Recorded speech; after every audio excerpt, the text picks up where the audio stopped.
ኒኮላስ ቴስላ ካገኛቸው ግኝቶች መካከል ሶስቱን ጥቀሱ። ኒኮላስ ቴስላ በቴክኖሎጂው ዘርፍ ወይም ደግሞ ምድራችን ካገኘቻቸው ድንቅ ሰዎች መካከል ብዙ ያልተወራለት ግን በጣም አስገራሚ ሰው ነው። ኢቭን አሁን ቴስላ የሚባል ካምፓኒ ታውቃላችሁ። ያ ካምፓኒ የሚሰራቸው መኪናዎች ታውቃላችሁ።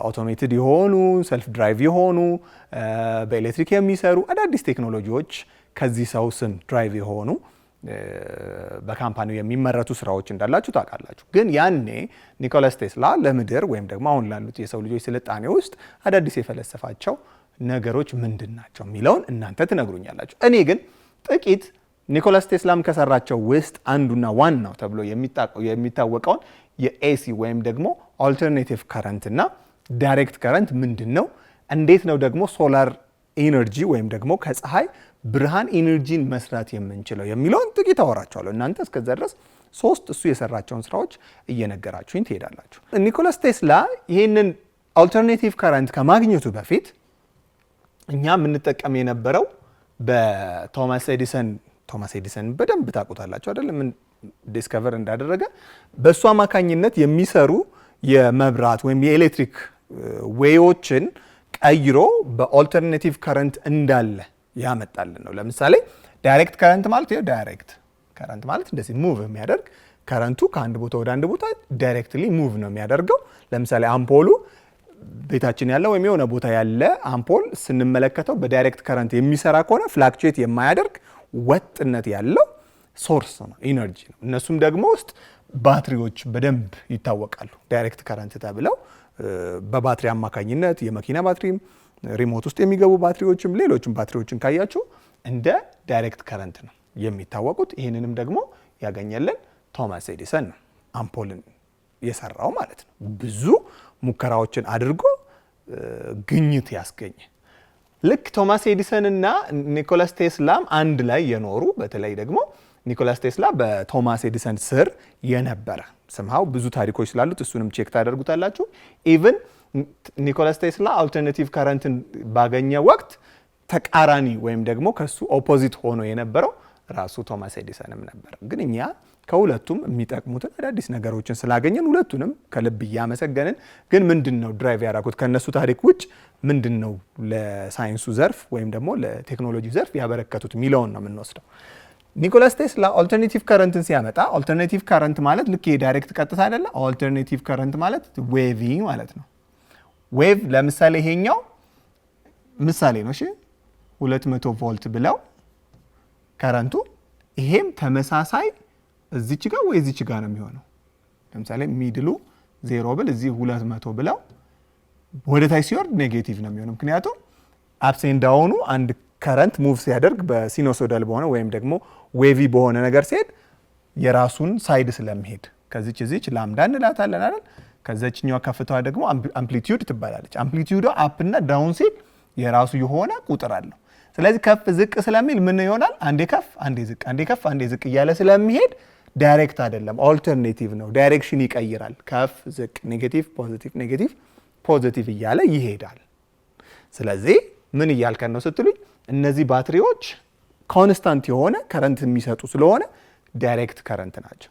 እነዚህ ግን ለምሳሌ ማግኔቲክ ፊልድ ላይ የተመሰረቱ ስለሆነ ማግኔቲክ ፊልድ ደግሞ ፖዚቲቭ፣ ኔጌቲቭ ወይም ደግሞ ኖርዝ እና ሳውዝ የሚል ፖል አለው።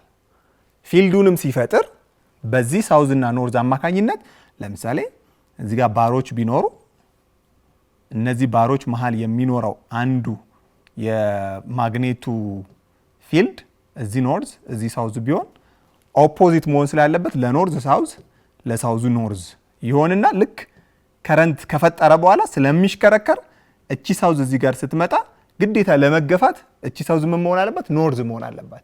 ስለዚህ ኖርዝ ሳውዝ ኖርዝ ሳውዝ ኖርዝ ሳውዝ እያለ ነው ኤሌክትሪክ የሚፈጥረው። ስለዚህ እነሱ ልክ ኖርዝ ሳውዝ እያለ ሲሄድ እነዚህ አልተርኔቲቭ ከረንት ወይም ደግሞ ኦን ኦፍ እያለ የሚፈጠር የከረንት ወይም ደግሞ ኤሌክትሪክ አማራጭ ነው ማለት ነው። በዚህኛው ውስጥ ዳይሬክት ከረንት ግን ወጥ ነው። ባትሪው አንድ የተሰራለት ኬሚካል ለምሳሌ ኬሚካል ኤነርጂ ስለሆነ ስለምታውቁት ያ ኬሚካል ኤነርጂ ኤሌክትሪክ ፕሮዲዩስ ያደርግ ወጥ የሆነ ሴል አለው ማለት ነው። ስለዚህ ይሄ ዳይሬክት ነው። እሱ ግን በማግኔት አማካኝነት የሚሰሩ በኦልተርኔቲቭ ለምሳሌ ጄኔሬተሮችን ካያችሁ አንዴ ካስነሳችሁት በኋላ ውስጥ የሚሽከረከረው በኤሌክትሪክ ፊልድ በማግኔቲክ ፊልድ አማካኝነት የሚፈጠር ኤሌክትሪክ ነው ማለት ነው የሚሆነው። ለምሳሌ ትልልቅ ዳሞች እኛ የምናገኘው ሁሉም መብራት የምናገኘው ከመብራት ኃይል የሚመነጭ ከትልልቅ ዳም ወይም ደግሞ ግድቦች የሚመነጭ ኤሌክትሪክ ነው። ያ ደግሞ በማግኔቲክ ፊልድ ነው የሚሰራው። ይሄ ማግኔቲክ ፊልድ ደግሞ ማለት በኦን ኦፍ ስለሚሰራ እናንተ አሁን ቤት ውስጥ የምታዩት መብራት ጠቅላላ ወጥ እየበራ ሳይሆን ብልጭ ጥፍት ብልጭ ጥፍት ብልጭ ጥፍት እያለ ነው። ነገር ግን የሰው ልጅ ይሄን ብልጭና ጥፍት የማለት አቅሙን መመልከት ስለማይችል ወጥ የበራ ነው የሚመስለው። ነገር ግን የምናገኘው ኢነርጂ በማግኔቲክ ፊልድ አማካኝነት ስለሆነ ማግኔቲክ ፊልድ ደግሞ በኖርዝ እና ሳውዝ ፍላክቹዌት የሚያደርግ በሱም ፍለክስ አማካኝነት የሚፈጠር ከረንት ስለሆነ ኦልተርኔቲቭ ከረንት የሚባለው አማካኝነት ነው ማለት ነው። ይህንንም ደግሞ ያገኘልን ኒኮላስ ቴስላ ከቶማስ ኤዲሰን መብራት ከመፈጠር በኋላ ከዳይሬክት ከረንት በኋላ የመጣ ኦልተርኔቲቭ ከረንት የሚባል የኤሌክትሪክ ምንጭ ነው ማለት ነው። ይሄ ቀላል ነው አሁን ባልኳችሁ መሰረት። ስለዚህ ይሄንን ወስደን አሁን ካሉት ኦልተርኔቲቭ ከረንት ዳይሬክት ከረንት ብለን ከምንላቸው ውስጥ አንዱ ደግሞ እንደ አማራጭ ኤሌክትሪክን የምናገኝበት አማራጭ ደግሞ ሆኖ የምናገኘው ሶላር ኢነርጂ ነው። ሶላር ኢነርጂ እንዴት ይሰራል? ሶላር ኢነርጂ የሚሰራው ልክ አሁን እንደምንለው ሁለት አማራጭ አይደል ያለን? ኬሚካል ኢነርጂ ከረንት ይዞ መምጣት አለበት፣ ወይም ደግሞ ማግኔቲክ ፊልድ ከረንት ይዞ መምጣት አለበት። እዚ ከረንት ኢዝ ኮረንቲ ማለት ነው አይደል? እኛ የምንለው አሁን ከሱ ወስደን። ስለዚህ እንዴት ነው ሶላር ኢነርጂ የሚሰራው የሚለው በጣም አስፈላጊ ነገር ነው። እንደምታውቁት ከፀሐይ እኛ ምን እናገኛለን? ኢነርጂ እናገኛለን። ከፀሐይ የምናገኘው ትክክለኛው ነገር ኢነርጂ ነው። ምክንያቱም ከፀሐይ የሚመጡ ካሁን በፊት ስለ ስፒድ ኦፍ ላይት ስላወራን ከረንት የሚባለውን ጉዳይ ስላወራን ብዙ ነገር ስላወራን ብርሃን እናገኛለን አይደል? ብርሃኑ ግን ሂት ትራንስፈር ከሚሆንበት አንደኛው አማካኝነት ከላይ ከፀሐይ በኤሌክትሮ ዌቭ አማካኝነት ከላይ የሚመጡ ኤሌክትሮ ዌቮች አማካኝነት ስለሆነ ኮንቬንሽን የሚለው ወይም ደግሞ ኮንታክት አለ፣ ኮንቬንሽን አለ፣ ከዛ ደግሞ ራዲዬሽኖች አሉ። ስለዚህ ራዲዬሽን የሚለው በራዲዬሽን ከአንዱ ኤሌመንት የሚወጣ ጨረራዎች ስላሉ ከፀሐይ እነዛ ጨረሮች ይመጣሉ። ከመጡ በኋላ ልክ መሬት ላይ ሲደርሱ አትሞስፌራችን 5 ሌየር አለው። ከ5ቱ ሌየር አልፈው ገብተው ሙሉ በሙሉ በሚባል ሁኔታ ወደ ውጭ ይወጣሉ ተመልሰው። ያለበለዚያ በጣም ሞቃታማ ነው የምንሆነው። ስለዚህ እነዛ ይወጣሉ፣ ግን ከዛ ውስጥ ምን እንወስዳለን? እኛ ኢነርጂ እንወስዳለን። በተለይ እጽዋቶች የሚሰሩት ምግብ። ልክ እንደዛ በሌላ አማራጭ ደግሞ ከፀሐይ ምን እንወስዳለን? ኢነርጂ ፕሮዲዩስ የምናደርግበት ደግሞ ቴክኖሎጂ መጥቷል። እሱ ቴክኖሎጂ ደግሞ ሶላር ኢነርጂ የምንለው ነው። ሶላር ኢነርጂ እንዴት ነው ኢነርጂን ፕሮዲዩስ የሚያደርገው? በጣም ትልቅ ጥያቄ ነው። ለምሳሌ እነዚህ ጋር የኒኮላስ ቴስላን ስናወራ በውስጡ ኖርዝ እና ሳውዝ ፖል ኖሮ ነው ኤሌክትሪክ ፍለክስ እየፈጠረ ኢነርጂ የሚፈጥረው አለን። እዚህኛው ላይ ደግሞ ስንመጣ ኬሚካል ኢነርጂ አለ። ያ ኬሚካል ኢነርጂ ፕሮዲዩስ የሚያደርገው ኃይል አለ። ያ እያለቀ ሲሄድ ራሱ ባትሪው ይጣላል። እንደገና ቻርጅ ካላረግ ነው ቻርጀብል ስላለው ማለት ነው። ስለዚህ ውስጡ ያለውን ኬሚካል ኢነርጂው ፖዚቲቭ እና ኔጌቲቭ ነው። እሱን እዚህ ውስጥም ስለምናየው፣ ስለዚህ ከረንት እየፈጠረው ወደ ተቃራኒ እንዲሄድ ያደርገዋል። ስለዚህ እንዴት ነው የሚሰራው? በውስጡ ምን ነገሮች አሉ የሚለውን እንመልከት። ይሄ አንዱ የሶላር ፓናል ነው። ፓናሉ ግን ውስጡ የራሱ የሆኑ ሌየሮች አሉት። እሱን ከማየታችን በፊት እዚህ ጋር የሚያሳየን ምንድነው? ከፀሐይ የሚመጣው የጨረር አይነት በጣም ብዙ። መሀል ላይ ያለው ቪዚብል ላይት ብለን ወይም ቪዚብል ስፔክትረም ብለን የምንጠራቸው እነዚያ 7ቱ ቀለማቶች በላይ ኮምፕረስድ እየሆነ ወይም ኃይሉ እየጨመረ የሚሄድ አልትራቫዮሌት ከለሮች አሉ ወይም ጨረራዎች አሉ። ከሱ ደግሞ እያነሱ የሚሄድ ኢንፍራሬድ የሚባሉ ደግሞ የራሳቸው የሆኑ ጨረሮች አሉ። በነገራችን ላይ ዌቭ ሌንግዙ እየሰፋ ሲሄድ ወይም ደግሞ ስትሬንግዙ እየቀነሰ ሲሄድ ረጅም ርቀት የመጓዝ አቅም ይኖረዋል።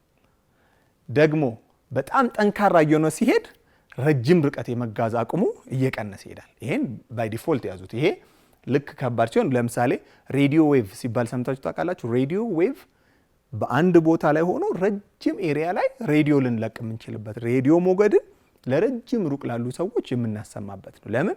ዌቭ ሌንግዙ ቀላል ነው፣ ስትሪንግዝ የለውም፣ ግን ሂ ዌቭ ፎር አ ሎንግ ዲስታንስ ማለት ነው። እነዚህ ግን እንደ ለምሳሌ እንደ ኤክስሬ አይነቶች በጣም ጉልበት አላቸው፣ ግን ብዙ ርቀት አይሄዱ፣ እዚሁ ጋር የሚያልቁ ነው የሚሆኑት ማለት ነው።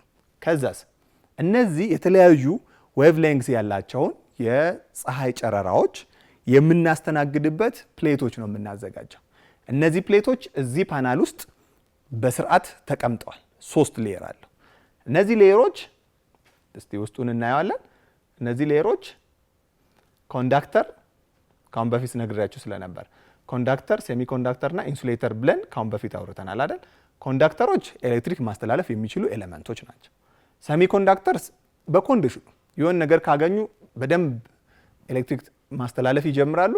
ካላገኙ ደግሞ ሴሚኮንዳክተር ናቸው፣ አያስተላልፉም፣ ስሙዝ ይሆናሉ ማለት ነው። በኮንዲሽን የተወሰኑ ናቸው።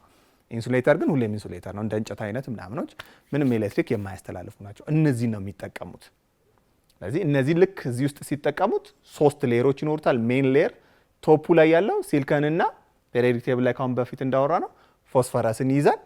ከታች ደግሞ ያለው ልክ በተመሳሳይ ሲሊከንና ቦሮንን ይይዛል። አሁን ጨዋታው የሚሆነው ኬሚካል ኢነርጂ ላይ ካሁን በፊት እንደነገርኳችሁ ኤሌክትሮን ፕሮዲዩስ ማድረግ ነው። ኤሌክትሮን ፕሮዲዩስ ሲሆን ከረንት አይደል፣ ኔጌቲቭ ቻርጅ አይደል፣ እሱን ባላንስ የማምጣት ነው በቃ እዛ ፕሌት ውስጥ። ስለዚህ እዚህ ኔጌቲቭ ታይፕ አለን፣ እዚህ ፖዚቲቭ ታይፕ አለን።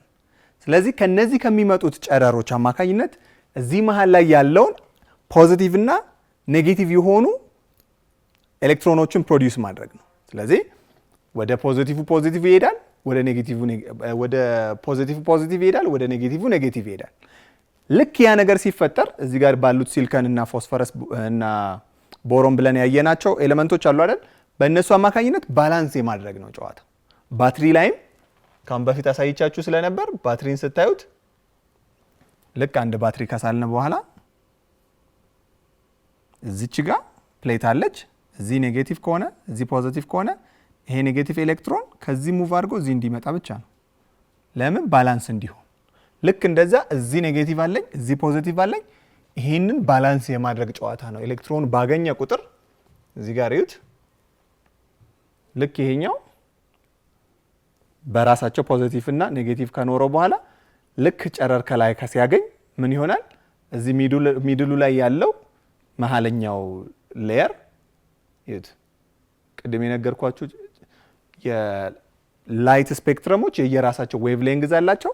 እነሱ ልክ እዚህ ውስጥ ከገቡ በኋላ እዚህ ውስጥ ፕሮዲዩስ የሚያደርጉት እዚህና እዚህ ባሉት በደንብ ማጥናት ያለብን ፕሮፐርቲዎች አማካኝነት ልክ እዚህ ጋር ፕሮዲዩስ የሚሆነው ኤሌክትሮን በኤሌክትሮኑ ሄዶ ባላንስ ለመሆን ሙቭ ያደርጋል። በዚህኛው ውስጥ ደግሞ ፖዚቲቭ ያለው ባላንስ ለመሆን አንዱ ኤሌክትሮን ከአንዱ ኤሌክትሮን ጋር ሲገናኝ ዜሮ ይሆናል ማለት ነው፣ ወይም ባላንስ ይሆናል። ይሄው ኤሌክትሮን ተሰራ። ኤሌክትሮኑ ወደ የሚገባበት ቦታ ይገባል። ከዛ በኋላ ልክ እንደዚህ ቦታውን ከያዘ በኋላ ፖዚቲቭም እዚህ ይገባል፣ እዛች 3ቷ ሌየር ላይ ብቻ ማለት ነው። ከረንት የሚባለው ወይም ኤሌክትሮን የሚባለው ወይም ደግሞ ኤሌክትሪክ ኢነርጂ የሚባለው የአንድ ኤሌመንት ኤሌክትሮኑ አይደለች ኔጌቲቭ ቻርጇ። ስለዚህ እቺ ኔጌቲቭ ቻርጅ ሶርስ ትሰጠናለች። ለምሳሌ ለሞባይላችን ቻርጅ ያደርጋል ወይም ቴሌቪዥን እንዲሰራ ያደርጋል። እዚህ ፖዚቲቭ ማስ ብዙ የሆነ ስለሄደብን ምን ያደርግልናል? እዚህ ኤሌክትሮን ይሄዳል። ከዛ ይመጣና ልክ እቺን ፖዚቲቭ ሲያገኝ ባላንስድ ሆነ። አያችሁት? ባላንስድ ሆነ። ስለዚህ ዓላማው በሶስቱ ሌየር አማካኝነት እዚኛው ላይ ኢነርጂ መፍጠር ነው፣ ከረንት እንዲበዛ ማድረግ ነው። ለምሳሌ ቤት ውስጥ ምጣድ ሲጋገር ካያችሁ አንድ ኤሌክትሪክ ከምጣዱ ላይ ግራውንድ ተብላ ትሄድና መሬት ውስጥ ትቀበላለች። ስለዚህ አንድ ኤሌክትሪክ ኃይል ቢበዛ፣ ኤሌክትሪክ ኃይል ማለት ከረንት ነው አይደል እያልን ያለ ነው፣ ወይም ደግሞ ኤሌክትሮን አይደል። ልክ እዚህ ጋር ሲበዛበት ግራውንድ ያደርጋል፣ ወይም ያቺ ኤሌክትሮን ወደ መሬት ትገባለች። መሬት ላይ ኤክሰስ የሆነ ፖዚቲቭም ኔጌቲቭም ቻርጅ ስላለ ኒውትራል ስለሆነ ማለት ነው። ልክ እንደዛ እቺ ወደታች የምትሄድ ኤሌክትሮን ማለት በፀሐይ አማካኝነት እዚህ ጋር ኤሌክትሮን በዛ ወደ ግራውንድ ገብቶ ወይም ደግሞ አክሰስ ሰርቶ ወይም ስራ ሰርቶ ተመልሶ ከስረኛው ከሶስተኛው ሌየር ጋር ሲገናኝ ኒውትራል ይሆናል ማለት ነው። ይሄ ነው ሰርክል የሚሆነው የሚሽከረከረው። አይቹት ሁለት አይነት። ስለዚህ ይሄኛው በኤሌክትሪክ ፊልድ በማግኔቲክ ፊልድ አማካኝነት ስለማይሰራ ዳይሬክት ከረንት ነው ማለት ነው። ዳይሬክት ከረንት ግን እዘ ኮንስታንት ነው ብለናል አይደል? ይሄኛው ልክ ስራውን ሲሰራ ግን ዳመና ሊመጣ ይችላል። ከላይ የሚያገኘው ከፀሐይ ስለሆነ የሚሰራው ፍዝዝ ይላል፣ ሊመሻል፣ ቀን ሆኖ ዝናብ ሊዘንብበት ይችላል።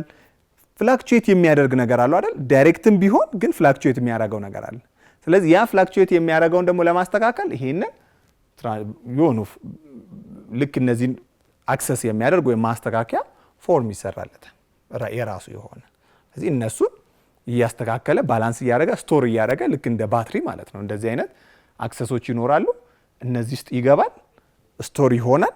ስለዚህ ማታ ላይ እንዳትቸገሩ፣ ደመና ሲሆን ኦን ኦፍ እንዳይሆን፣ ቴሌቪዥኑ ጥፍት ብልጭ እንዳይል ወይም ቻርጅ የሚደረገው ነገር ብልጭ ጥፍት እንዳይል የራሱ የሆነ ደግሞ ሲስተም ይደረግለታል። ስለዚህ እያንዳንዱ ከአንዱ ወደ አንዱ ከአንዱ ወደ አንዱ ልክ እንደ ቅጠል እዚህ ውስጥ ባሉት ነገሮች እንደሚሰራው ይሄኛው የፀሐይ ብርሃንን ወስዶ ፖዚቲቭ ኔጌቲቭ እያደረገ ይሄን ፎቶሲንተሲስ ሲሰራ ክሎሮፊል ውስጥ እነዛን ወስዶ አይደለም የሚቀይረው፣ ልክ በዛ መንገድ እንዲቀይር ይደረጋል ማለት ነው። ስለዚህ ባላንስ እንዲሆን ባትሪ ይዘጋጅለታል። የመጣው ስቶር እያደረገ እንዲሄድ ያደርገዋል።